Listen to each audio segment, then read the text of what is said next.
Our business is located in Hayes Valley, a little neighborhood tucked away in San Francisco at 96 Gough Street. I really like tea, so I looked up online all these tea cafes, and I saw the one that had cats, and I'm like, hey, perfect. Kitty was established and founded in late 2013, but we finally opened our doors in 2015. We were going for a Japanese zen, and we also wanted to put in some playful elements of, kitty cats.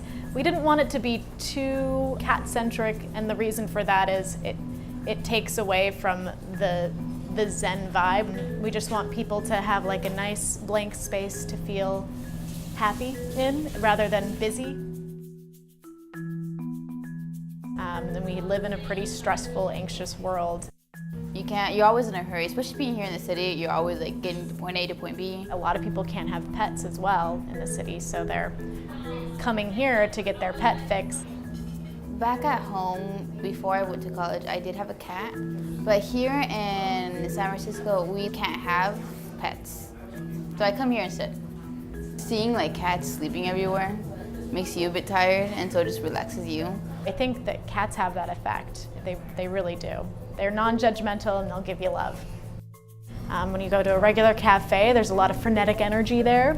And I wanted this location to be a place of peace and also, let out some serotonin. So there's a lot of happiness in here. And that's all because of the cats.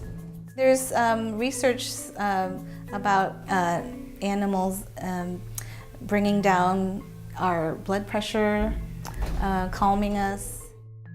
Cats benefit humans because they are very calming and zen, and they purr.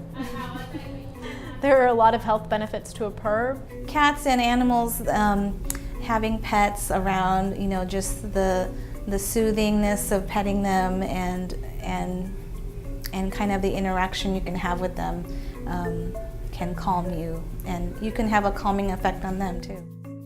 Like, you're less likely to have a heart attack if you're older, if you have a pet cat. We get our cats sometimes straight from the shelter, which is animal care and control, which is when we have more control to actually decide on which cat we're taking in.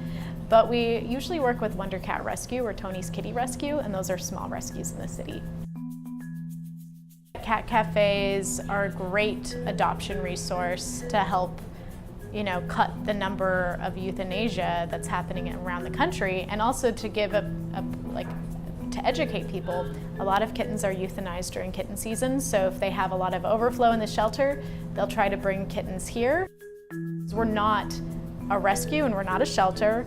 We are a foster for these cats, so we don't get to decide when the cats are coming. We wait on our rescue, and they help pick out the cat and make sure it's a good fit for us as well. Maybe a family member is allergic, or they just don't have the time and resources for a pet. So I think a cafe is a nice solution, or it could be just a way to meet animals that need homes. And it's a little more casual than coming to a shelter and signing in and or going through cages and cages of animals.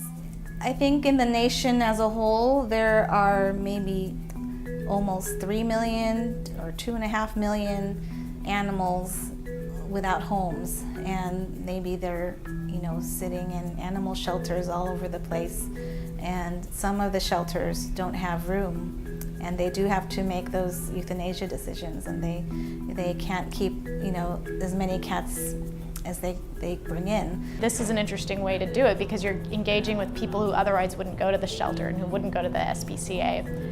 Because it's such a weird, unique idea. People are like, oh, let's check out this cat cafe. But we have like a captured audience that might not necessarily know much about cats, might not be in the, might not even be looking to adopt.